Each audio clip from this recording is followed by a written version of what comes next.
Good afternoon, everyone.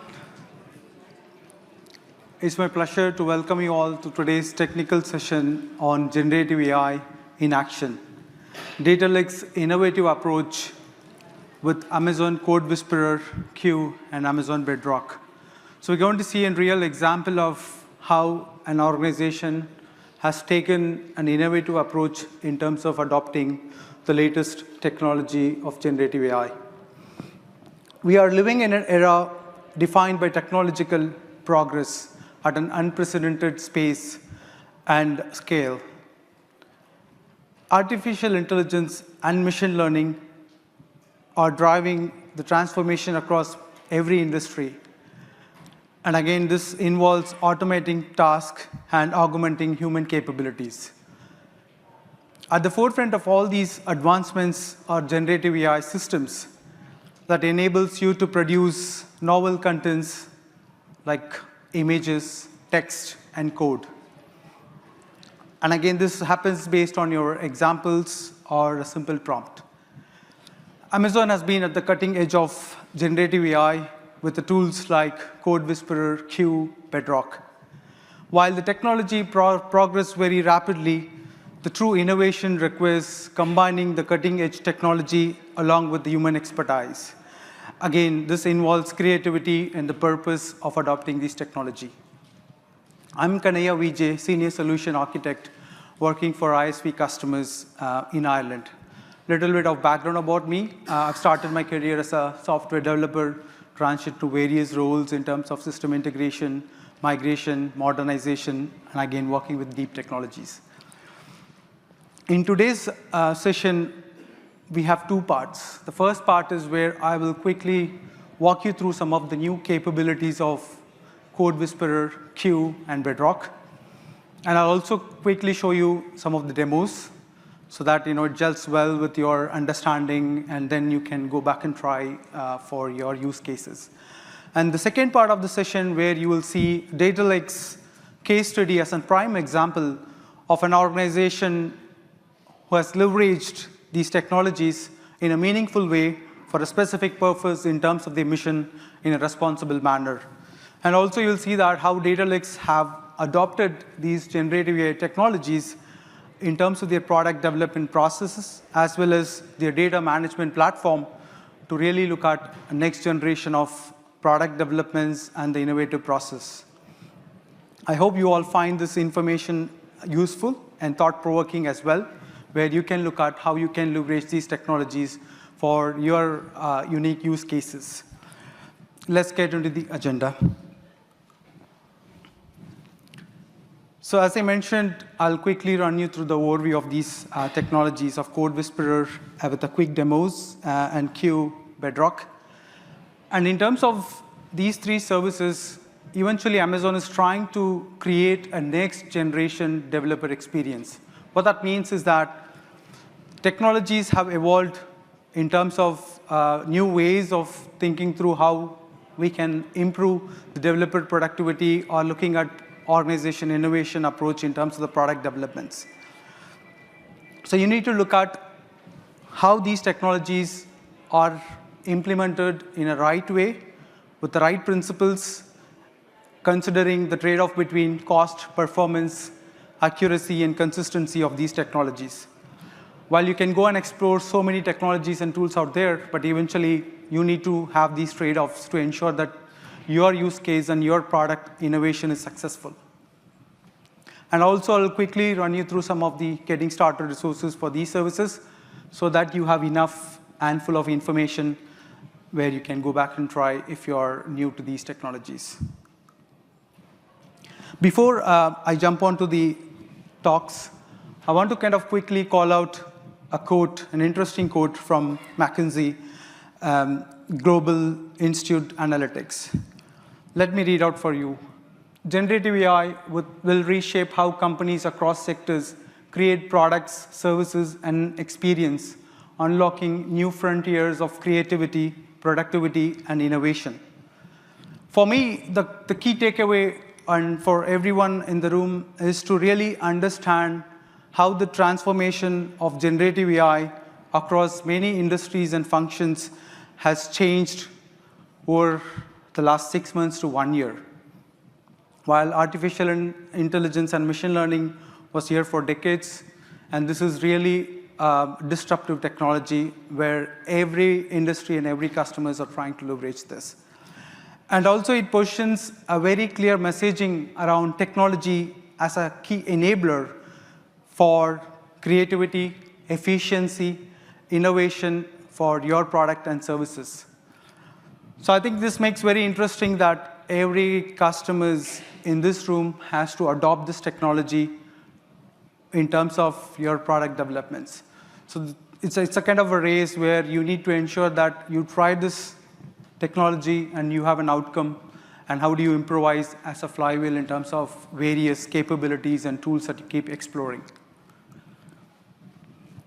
I just want to quickly level set on Code Whisperer. How many of you in this room are not using Code Whisperer?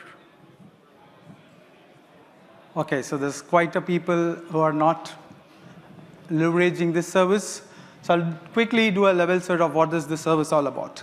So Code Whisperer is an AI-powered productivity tool that generates code for you in real time through a single line or a multi-line function in your IDE. IDE stands for Integrated Development Environment. So in developer world or developer community, every day developer spends time on IDE. And in this context, how Code Whisperer enables you to suggest a code based on a specific task in hand. When you start your day, typically you look at the task in hand in terms of the module development, in terms of code optimization, in terms of any enhancements that you want to bring to your product and services. So that's where the Code Whisperer acts as an AI coding champion for you to help to achieve your task. And some of the common challenges in terms of the development processes, developers have to do the context switching in terms of from IDE, they have to go to browsers or any other search engine tools just to kind of find the right solution based on the existing community experience or some of the blocks that has already solved some of the problems. So I think that was an initial experience of where Code Whisperer enables you to suggest the code, but if you want to interact with a set of chatbot or an AI assistant for you to recommend in terms of documentation, in terms of the code samples as well. So based on the code generated by Code Whisperer with the multiple code snippets, you as a developer decide, okay, now I want to take a set of examples of the code generated which the developer thinks is a high quality and try to accept that and perform a unit test case and do an integration testing and all that software development lifecycle. So Code Whisperer recommends you the code, and you as a developer has to accept and decide, okay, this is the right code for my task. So if you break the Code Whisperer's the capabilities, first it generates the code. Again, this is based on a large language model behind the scene, which understands your natural language ask, and then accordingly generates the code and provides you a set of code samples. Again, this is driven by your business case, your task, and what you want to achieve out of Code Whisperer. The second critical feature that most of the customers are looking for is the security scan. So as a developer, you write code, but how 100% you are sure that the code doesn't have vulnerabilities? Because eventually you can start your code from the scratch, or you try to look at some logs and then try to inherit those codes. So security vulnerability is a common challenge across software development lifecycle. So Code Whisperer does for you in terms of identifying those vulnerabilities and try to give you the right suggestion, which helps you to have a higher code quality and also reduces the problem in terms of when you do a system testing or performance testing, you find that the code is of high quality, which doesn't cause you any interruptions. The third capability is the Code Whisperer reference tracker. So as a developer, you don't know the source of the code suggested by Code Whisperers. Then it becomes a question mark that whether you want to adopt this code, because you don't know from where it is coming. So Code Whisperer enables you to provide you a reference tracker capability in terms of what is the source of the code, whether it is an open source or Amazon's own code in terms of the recommendations. because Code Whisperer is built based on Amazon and open source code. So you will find those references and then also look at the license capabilities of those code, whether you are ready to accept that. If not, what are the implications? So these are the three features as a hardcore capability that you can leverage from Code Whisperer. And one of the quick data points that Amazon ran a productivity challenge internally under a preview process. And we found that Code Whisperer were able to deliver 27% of more likely the developers going to complete the task, and also 57% where they can complete the task faster compared to the other set of groups who are not able to use the Code Whisperer. So I think this gives a good case study of why you should not try Code Whisperer. So you should go and try Code Whisperer in IDE and leverage the technology.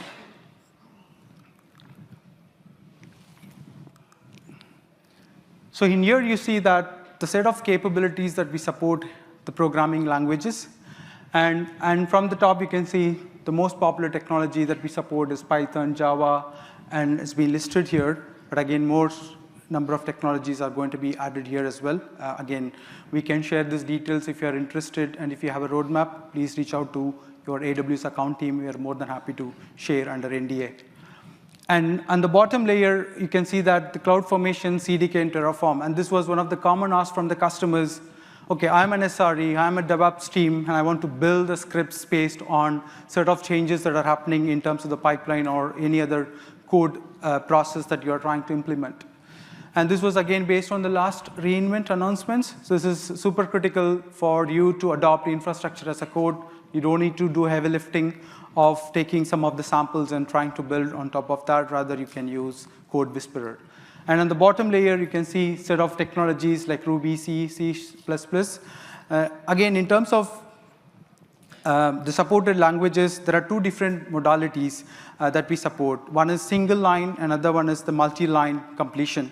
So the top, what you see, the technologies are supported with multi-line, and the bottom layer, Ruby, C, C++, shell scripting, Scala, we support single-line code completion.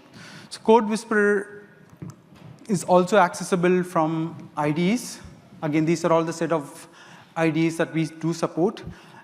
For you to get started, typically you have to download AWS Toolkit, which is an extension for your IDE. If you start with VS Code, and we do support Visual Studio 2022 as well.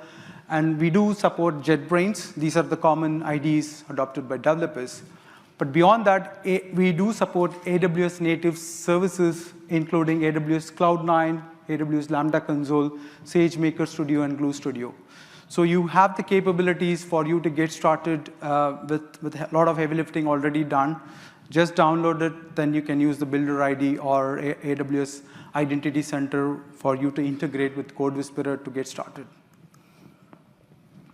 I also have plugged in some of the demos here. So you can see that, as I mentioned, code generation is the core capabilities of Code Whisperer.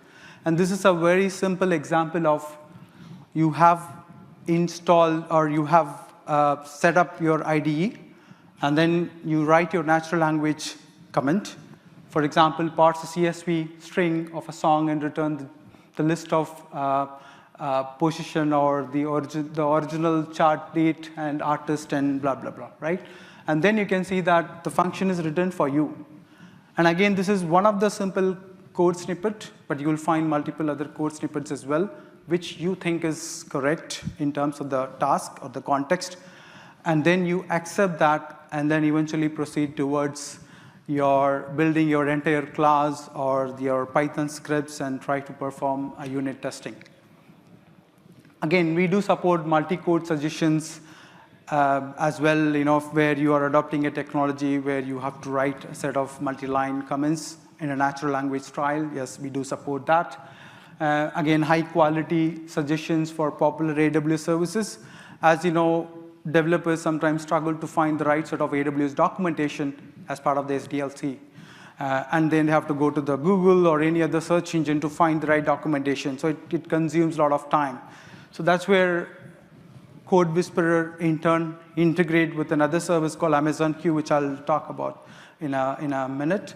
But that way, the AWS documentation, best practices, architectural patterns, and guidance are all pre-integrated with Code Whisperer and Amazon Q. And reference tracking and security scanning, I talked about that. This is super critical beyond your code generation process, because at the end of the day, as a developer, you have to talk to your extended organization in terms of security, like InfoSec, or even your IT team for you to justify that this code was referenced back from this particular link in terms of the license complications. So I think if you're a developer, I would highly recommend you to go and try Code Whisperer, look at code generation processes, reference tracking, and security scanning. Another important features that we also announced recently, which has gone GA, is the code generation for command line. So what that means is that in developer world, everything has to implemented fast based on set of commands, right? So you don't want to use or find a way to generate the code. So command line is a way where you write commands. And again, this is Git has an example here shown where you write Git has a CLI, and then the commands are pre-populated based on your current context. And the context could be the path, the set of libraries, and the files that are stored in your IDE. And these are all pre-populated for you to eliminate, OK, you don't need to remember all of those paths, all of those files. And it is all pre-populated. And this is one of the fastest growing technology in AWS where developers are trying to adopt because they don't need to do the context switching, right? And again, we do support 500 plus CLIs. What that means is that we support Git, AWS, and so many other CLIs, which typically you have to install on your systems, which could be like 500 softwares or extensions supported in your laptops or machines wherever you develop. And again, the overall idea of code generation for command line is to provide you a technology where you write a natural language to a bash translation. So again, if you are coming from Linux or any other technology, so the way you always execute commands, and you don't need to remember the Linux commands or any other CLI commands for you, because there are 500 CLIs we're talking about, so it's pretty much crazy for developers to remember. But this technology will enable you to fulfill without remembering these commands. Just try to understand your current task, try to implement it. Customize Code Whisperer for your organization. Again, this is one of the asks from the customers that, yeah, Code Whisperer is great. We are able to improvise the productivity, efficiency, and we are reducing the ask for the context switching, in terms of multiple browsers and multiple tools. But how Amazon can enable organizations to train Code Whisperer to provide the code recommendations based on their existing code repositories, based on existing libraries, APIs, code samples, or coding practice in many forms of the definition within your organization. So that's where Code Whisperer customization was very powerful, where as an enterprise, you have certain compliances and regulatory standards where you can't share your codes, publicly available codes for you to train the Code Whisperer.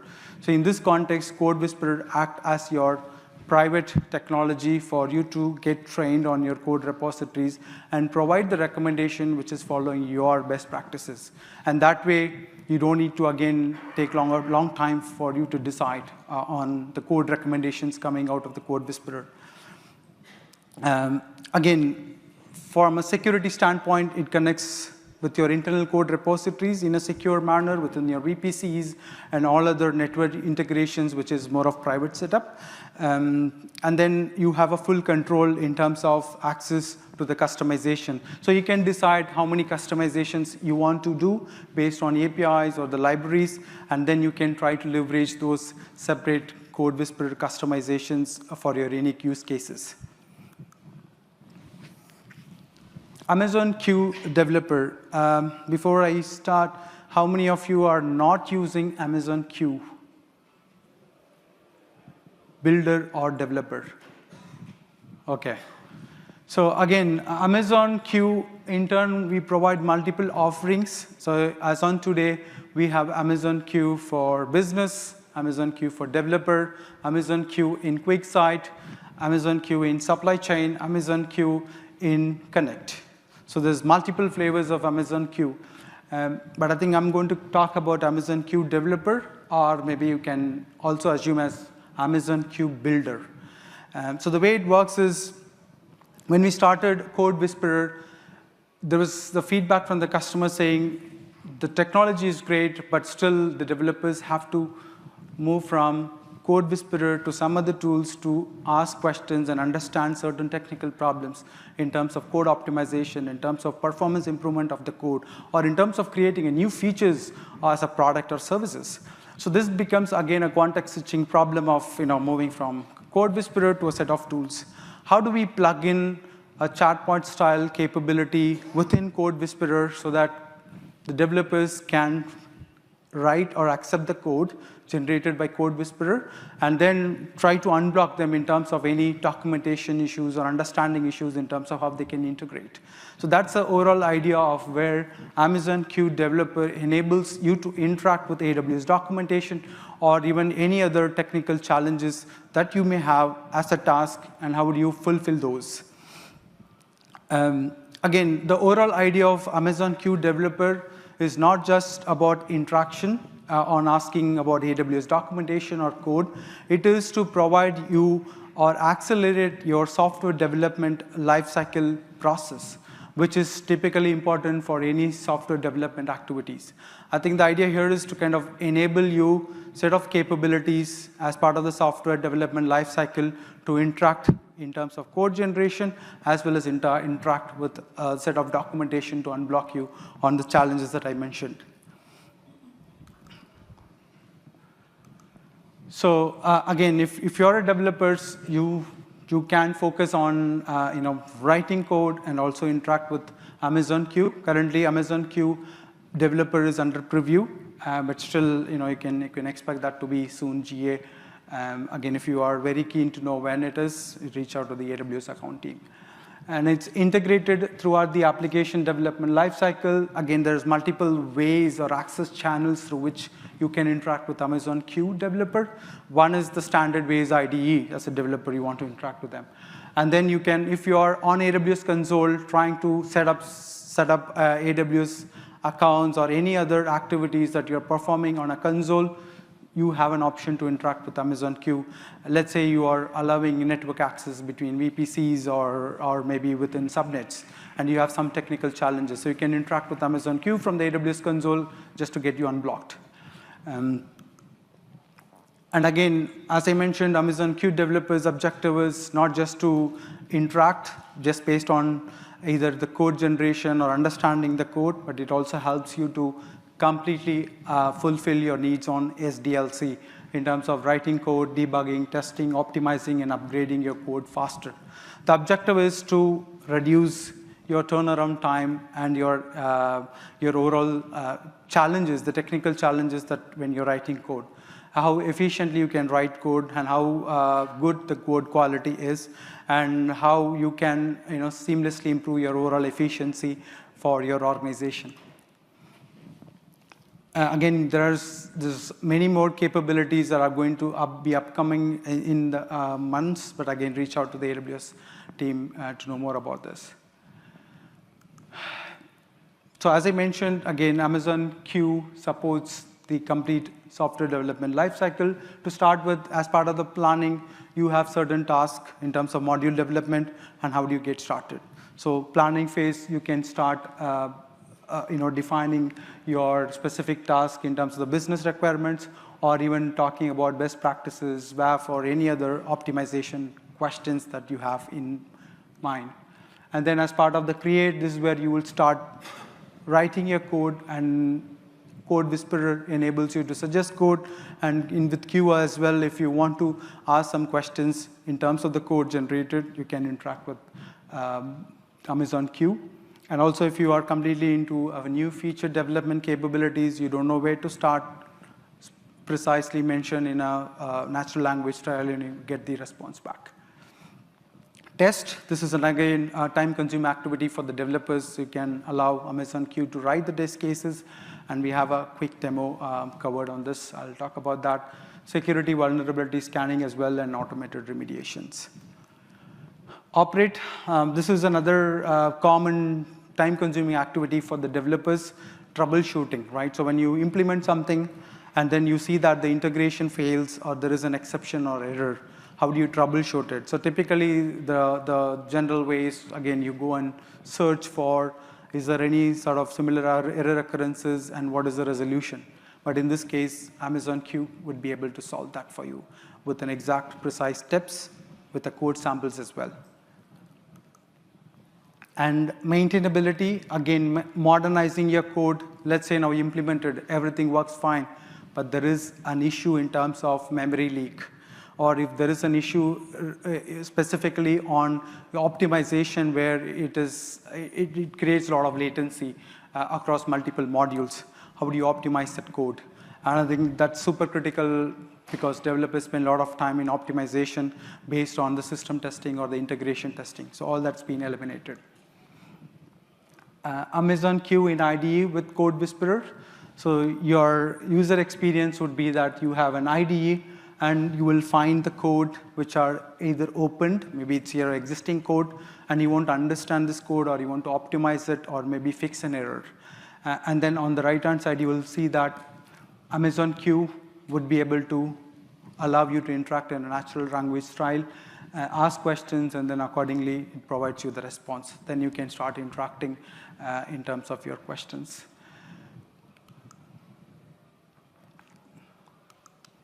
So this is a quick example where Amazon Q, under preview, you have opened your code. You are asking a question about provide me a description of the existing code in terms of the context, or you're asking a question of generating a test case for the code that you have written.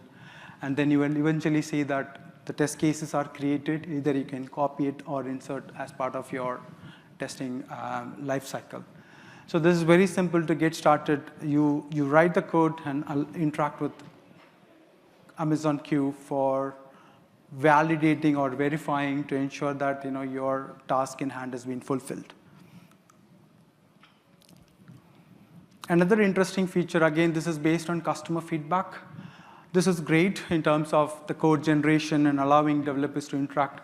But how would I do a code transformation? So what that means is that, let's say you have a technical debt in terms of Java. So you have a Java 8, and you have sort of technical issues or challenges in terms of the performance or any other new capabilities that's been announced, and you want to upgrade. So the code transformation of Amazon Q helps you to seamlessly transform from your Java 8 to Java 8 or 11 to Java 17. Again, from a developer standpoint, it takes a lot of preparational activities, identifying dependencies, identifying what are the other integration aspects that when you change your code, what are the replication effect across other modules. And again, you need to set up it, test, validate it, and again, the life cycle of development, prod, the pre-prod, and then prod. So you have to do repeatedly multiple times. So Amazon Q Transform enables you to upgrade in a fraction of time. What that means is that you have to set up, you have to open up your Java project in IDE, and then eventually use Amazon Q code transformation. And the Amazon Q transformation enables you to understand your existing codes. It automatically builds, and then it says these are all the dependencies, and will Amazon Q transformation would be able to succeed. Then it shows you the steps. You understand that, and then you click on the button, and it does the transformation. And it creates a new package in terms of the Java 17, and then you go and verify what steps it has taken to fulfill the task. And this can be replicated across different environments because it's just a single click of a button, right? So this way, developers are focused more on their business challenge or creating new product features instead of doing repetitive tasks, which is time-consuming, unproductive work, right? I'm not saying it's a bad thing to do, but still, developers are blocked with their time. So this is a quick demo.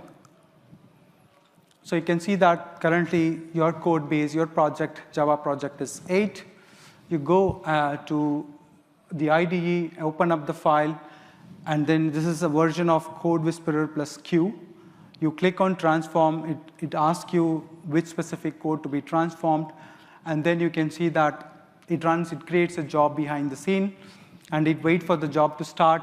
It builds your code first with your existing Java version, that is Java 8 or 11, and then it generates a transformation plan to give you clear steps that what steps it is going to take, so that you're not lost in terms of what actions being taken.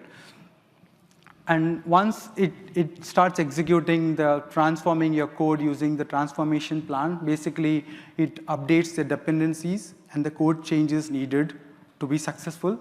Then it also builds in Java 17, which is your new platform or new version that your code base has to be upgraded. And then it also fixes any issues to complete or fulfill the transformation. Then it finalizes the code change and generates a transformation summary. And then you can see that as part of the new upgrade, you can see the set of information of the build success with the steps it has taken and the changes it has done in terms of the code as well. So this does a lot of heavy lifting for developers, where developer can spend 10 to 15 minutes, run this job, validate it, ensure everything works fine. And then they can focus on building new capabilities. So as part of the new version, you can go and verify, and verification in turn shows you all the traceability of what steps and which specific Java package has been upgraded. And this is super critical for you to be innovative in your product for either performance improvement or new capabilities released by these technologies. And again, you will find so many other technologies would be supported as well. Reach out to the AWS account team.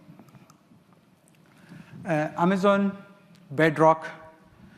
How many of you are not using Bedrock? I'm sure, okay, fine. So the reason I asked is, I think there's no need of any introduction of Amazon Bedrock, but still, I'll just quickly explain what is Bedrock.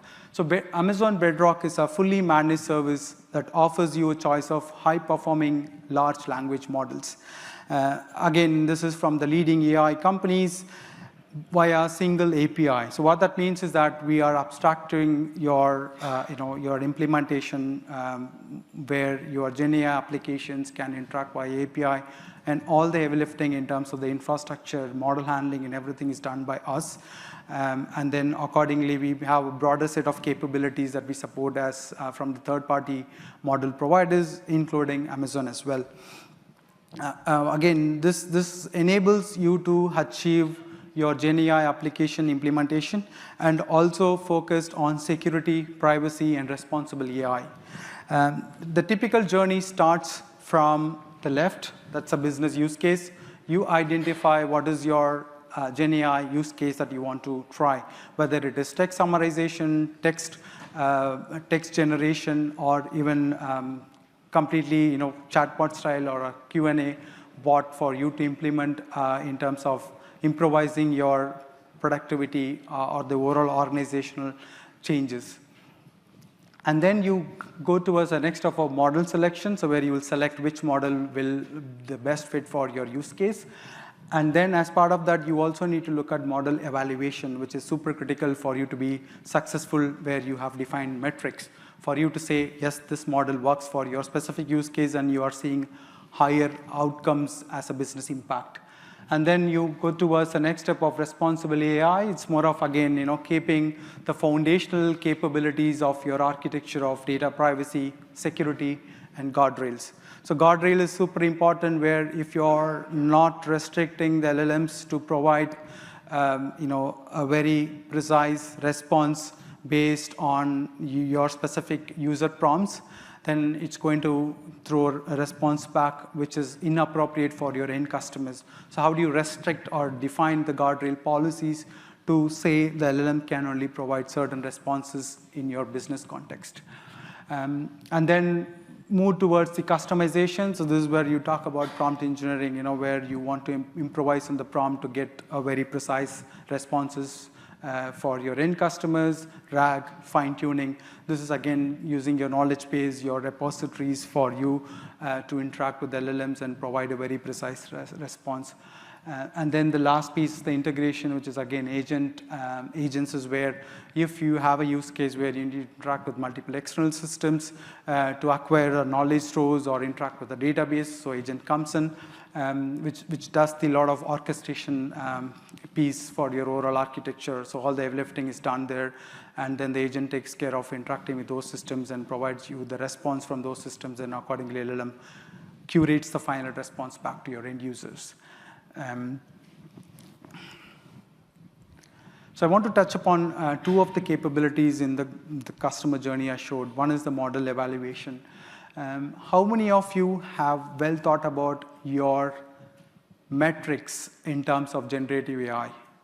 Have you already thought through or defined your KPIs or metrics to say that as per the business objective and the technical outcomes, your model is behaving as you expect?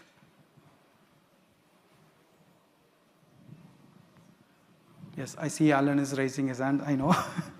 So yes, that's a super critical challenge for most of the generative AI application, is that you would have tried multiple models, but you don't know how to benchmark. So benchmark is super critical, not only for Gen AI, in general in software development. You need to evaluate your system that you're designed based on the business objectives, and then consistently measure those outcomes against these metrics. And model evaluation exactly does that. So it provides you a way of interacting with model evaluation through programmatic as well as the human evaluation just by single click.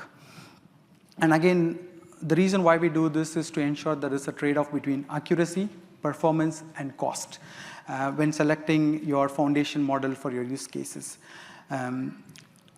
In terms of the model, the human evaluation, where you can create a workflow where it is either the human evaluation process can be inherited within your organization, where you have a set of experts who can evaluate the model outcomes and justify that, yes, this particular model is able to provide your expected behaviors. Or you can also talk to AWS managed team for model evaluation. So that involves certain processes for you to inherit or integrate with Amazon team for you to do the model evaluation. But in general, the model evaluation defines set of criteria on the accuracy, performance, and the efficiency. Another feature is guardrails. So guardrails for Amazon Bedrock enables you to manage an user experience based on an application-specific requirement. So this starts with how do you improvise your generative AI applications with the customization, safety, and privacy controls to enhance the content safety is in place. Again, this is under preview. You can go and try the guardrails to ensure that you are able to define the content filtering, the word filtering, to safeguard the responsible AI implementation. In terms of the Amazon Bedrock inference options, so we have 3 options: on demand with the provision throughput and batch. Typically for non-prod, you start with on demand, try to evaluate the model, right model for your use case. And then if you are reaching to the throughput limits based on the on-demand, you can look at switching towards provision throughput. But again, I do suggest to look at AWS documentation on the throughput support. For provision throughput, if you want a consistent throughput, reach out to AWS team. We can help you to design the right model unit for you to fulfill your throughput requirements. And batch is again offline, so you can complete that. With that, I will try to quickly run through some of the getting started: Code Whisperer, Q, and then Bedrock. Without no further ado, I would like to invite Ashley Hood from Datalex to talk about their case studies on how they've adopted generative AI. All right. Thanks. All right, so just before we get started, I know lunch is a couple of minutes away. I'm going to do my best to blitz through this. What I'm going to focus on is some of the AI products that we've got, and then talk about the architecture that we've got deployed, which generates effectively our own ChatGPT. So just quickly, who is Datalex? We're an airline retailing organisation, so we provide an e-commerce platform that airlines can hook their systems into and provide a consistent merchandising, ticketing, sales experience for all their different customers. Quickly, we do have an existing AI product. It's called Pricing AI. What this does is, via a simple web API, take in airline data, run that through a series of models that we've trained on what the airlines are already hosting themselves, and then provide them back with an optimized price. So it increases their revenue. In some of the work that we've done recently, we've seen that the revenue has increased 2 to 4%. Across a large scale, that's a decent amount of revenue. It looks very simple. We get the data in, goes into S3. We train that through SageMaker. We use DynamoDB to increase the performance in terms of accessing some of that data. We use Elastic Classification, and then all that gets routed through API Gateway. Just wanted to quickly call out Morgan. Morgan was our technical lead on this solution. He's sitting just in the front row there. So if you do want to have a chat to him about any of the specifics, I'm offering his services today for you. So what was the challenge? Look, it's no surprise. You talk about generative AI, you talk about embedding that into people's workflow, productivity starts to come up. We want some of that as well. We want our people to be as productive as possible. So the main challenges we had were, we've been around for about 40 years. We've got vast amounts of information stored across lots of different repositories. We want to make sure that developer experience is improved or maintained wherever possible.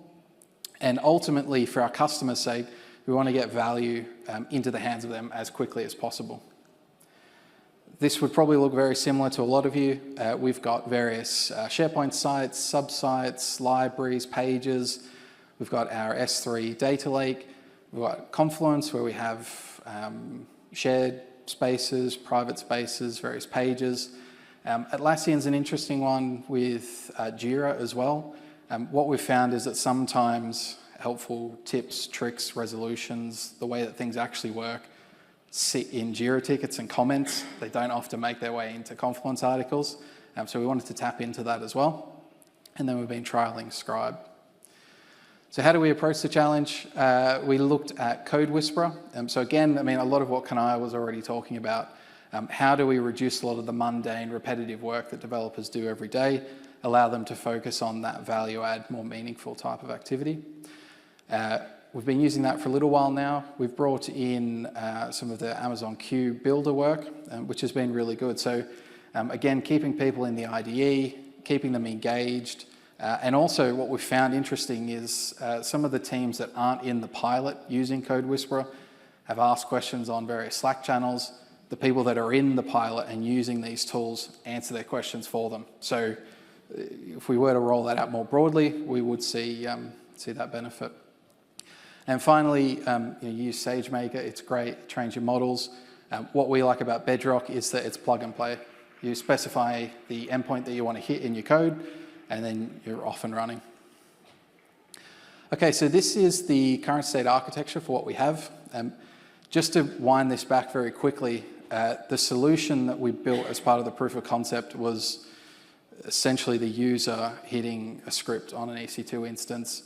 That went to Kendra, which was then processed via Bedrock and gave answers back to users. So effectively what we're seeing here is adopting a RAG framework with an LLM so that people can search through all the different knowledge sources that we have available within the organization. So we've got an ALB and ECS at the front, which hosts the Streamlit application, distributes the traffic across nicely.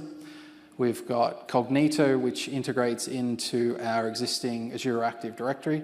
Now, the benefit there is not only do you get single sign-on, so we don't have to worry about a lot of the security concerns with exposing the information within our repositories, but you also have the ability to then link into other AD attributes. So for us, that meant whilst we initially got single sign-on working, we then added additional parameters into the claims. So we added things like what department is the user from, what's their role, what location are they in. So we could try and target some of the information that was going back to them without just sending generic global information.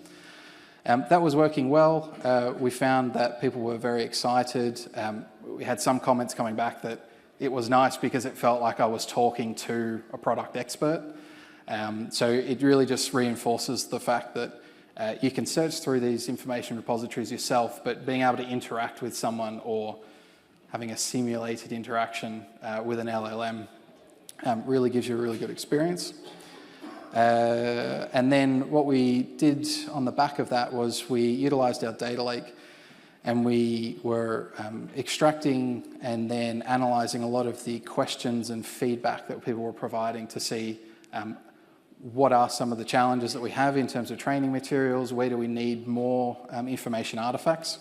And so that gave us the reporting that we needed to then improve our own Confluence spaces, articles, etc. So if you were a Datalex employee, what you would experience is this. You'll see here that we've got streaming enabled for the responses as they come back. It's as simple as checking a box in Bedrock. So the user goes through, logs in via Cognito. If they're allowed to get in, this is what they'll see. And at this point, rather than searching through SharePoint, then searching through Confluence, they're just searching through this single UI. What that's done is it's sent that input out to Kendra, which we use as our managed vector database. That gives us the top 5 hits. We send those top 5 hits across to the LLM, which constructs that into a more natural response. And then this is what the user gets back. They can see the sources that the data has come from. And then what we've added in is the feedback feature. So that way, if someone's not happy with a response, it doesn't give them what they need, or they were really happy, we can capture that, and then that comes through in our reporting. So what that looks like in QuickSight is we built this dashboard as part of the proof of concept. We wanted to see some key metrics, things like how many searches were being run per day, what were some of the key data sources. So were we under-investing in keeping Confluence up and running, keeping it alive, based on where people are getting their information from. But what we saw was everything was essentially coming from Confluence at this point. The positive versus needs improving or negative type of feedback that people were giving when they got an answer. The interfaces there, at this point in time, we're only using the web interface, but using things like API gateway, various Lambda functions, you can create different channels to interact with the what we call the AI helper. So create a Slack bot, send that through the API gateway to a series of Lambda functions. You get the same sort of experience, but within your own chat tool. Just on the bottom left there, we have AWS Comprehend as well. So what we wanted to see was, rather than going through each individual row of data and analyzing that ourselves, we wanted to have some sort of automated thematic analysis as to what people were asking. And we saw here, if anyone's involved in airline pricing and that sort of stuff, you'll see Cat 8, Cat 9, those sorts of things can be somewhat complex if you're getting into it for the first time. So it was really interesting to see that. Some of the key learnings: in every instance of a poor rating, it was because we didn't have an information artifact to back up the LLM. So what we did was we extracted poor ratings. We reached out to the subject matter experts within the business to find out how we could try and obtain some sort of Confluence page, some sort of design artifact. Once that was indexed in Kendra, we then went back through, asked the same question, didn't change the prompt or anything like that, just asked the same question again. And the person who asked the question originally thought, this is a great answer, this is exactly what I needed. So you're kind of building this constant improvement within the business simply by implementing something like this. We did have to send some guidance on how to use the search input. It's not the same as Google. Putting in 2 words doesn't really give the LLM much to go off. And then pretty standard, people don't like giving feedback. So whilst we had some responses, we did have to go out and actually sit with people and see how they were using it. Just quickly, key design factors. So as I mentioned before, we used Kendra as our managed vector database. That was great because it took a lot of the complexity away from us to get started. For context, we had the initial proof of concept up and running in about 2 days, and that was with Googling, looking at what the services could do, chatting to our AWS team. With Kendra, we started with the developer edition. That gives you about 750 hours free. So if you're not sure whether you want to get in and start using it, the developer edition is a great way to do that. For prompt engineering, we tested a couple of different contextual prompts that were embedded into the actual behind-the-scenes system. We changed prompts from "you're a helpful AI assistant" to "you are an experienced employee, you want to help someone, you want to guide them." And what we found was that the answers that were coming back were a lot more verbose, and it really felt like you were talking to a senior dev who was happy to help you on that day. Finally, for model selection, we tried all the different models that were available for our context. We ended up with Claude 2.1. The reason we went for Claude 2.1 instead of something like Claude Instant was that once we switched on streaming and people could see the answer being written back, they weren't waiting a couple of seconds to get the output. But we have a very low token consumption rate, so we weren't concerned with spending millions of tokens per day, the cost of that being not all that appealing to the business. So for us, Kendra's the biggest cost, and we opted for the most powerful model that we had. At the moment, Claude 3 is out. I think you can access Haiku and Sonnet. Opus should be coming, I believe. So we're going to start looking at that as well and just see whether that provides us with any additional benefits. And then finally, what's next for us? So you've heard pretty much about most of these. Code transformation, very exciting. We're primarily a Java shop. We do a bit with Python. The benefits that we think we can get with that are immense. For additional use cases, people have seen what we've done in the business and they've thought, that's great. How do I get in on the fun? So we've started looking at how do we reduce the load on the HR department. So rather than hiring in more people to handle the requests that are coming through mailboxes, how do we link them into that sort of UI that you were just shown? And then also, you've got Code Whisperer, you've got Amazon Q for your development. How do we start to embed some of the benefits of Bedrock upstream and downstream? So looking at requirements definition, have we done these sorts of things before that we can fast track with customers? User story creation, how do we make sure we're really focusing on discrete amounts of value? And then acceptance criteria elicitation. Is there anything that we might have missed? Is there anything that can enhance the acceptance criteria for the work that we're doing? And then finally, we've got hundreds of repos, been around for a long time, built up quite a extensive code base. So the ability to train Code Whisperer on some of our more nuanced areas that people typically need to spend 2 to 3 years being involved with to actually get up to speed is very appealing as well. So that's very quickly our journey. I think Kanai is just going to mention the QR code. Yeah, thanks, Ash.